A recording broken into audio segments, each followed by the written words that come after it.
দর্শক বন্ধুরা, আমি doctor Nirmal Dev, consultant orthopaedic surgeon, park clinic, MRI hospitals আমি ইউডি। আমি তিনটে হসপিটালে প্র্যাকটিস করি।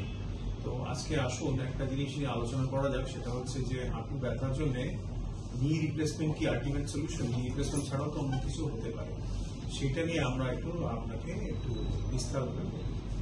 তো ব্রিফলি শুনুন, যেটা হচ্ছে যে আমরা ভাবি যে নি রিপ্লেসমেন্ট হচ্ছে আলটিমেট সলিউশন ফর নি অস্টিওআর্থ্রাইটিস।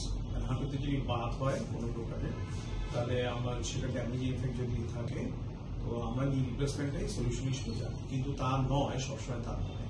ধরুন আমি উদাহরণ দিচ্ছি, একজনের বয়স অল্প, কারো বয়স 40, 45, 50-এর মধ্যে, ইয়াং পেশেন্ট, নিয়ে একটা সাইডে ইনভলভমেন্ট আছে, অস্টিওআর্থ্রাইটিস হয়েছে, কারণ সে আগে পড়ে গেছিল, চোট লেগেছিল, খেলার সময় লেগেছিল, বা কোনো কারণে ছোটবেলায় ইঞ্জুরি হয়েছে, সেটা এখন বেদনাদায়ক হয়ে উঠেছে।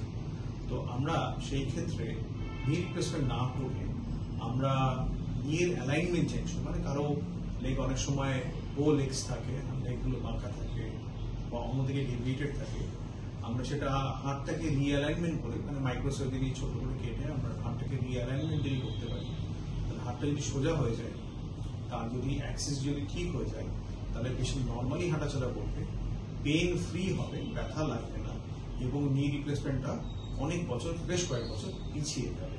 তো সেই সব কন্ডিশন নিয়ে আমরা একটা ছোট মাইক্রোসার্জারি করে, ছোটভাবে ইনসিডেন্ট করে, তো সেই জিনিসটা আমরা করে দিতে পারি এবং পাটা কারেক্টেড হয়ে যেতে পারে। সেখানে নি রিপ্লেসমেন্ট দরকারটা অনেকটা পিছিয়ে যায়।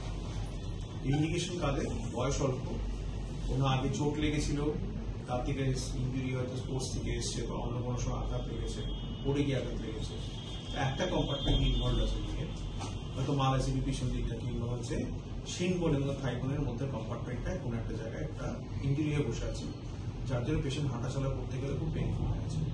তো আমরা এই অ্যালাইনমেন্টটা যদি চেঞ্জ করে দিই, তাহলে পাটা সোজা হয়ে যায় এবং নর্মালি হাঁটাচলাগুলো করতে পারি। তার আরও অ্যাডভান্টেজ আছে, যেহেতু আমরা জয়েন্টে রিপ্লেস করছি না, সেজন্য আপনি নর্মালি হাঁটাচলা করা, সমুদ্রে স্নান করা, অনেক জনের সহজ হ্যাবিট আছে, ট্রেকিংয়ে যাওয়া, হবি আছে, ট্রেকিংয়ে যাবে, সবকিছু কাজ করে নর্মালি করে, মাটিতে বসতে পারবে, শীতে দৌড়ে উঠে নামতে পারবে, সেই সব অ্যাডভান্টেজগুলো সব আপনার ন্যাচারাল হার্ট যে অ্যাডভান্টেজগুলো আছে, প্রত্যেকটা এই ক্ষেত্রে রিজার্ভ হয়ে যায়।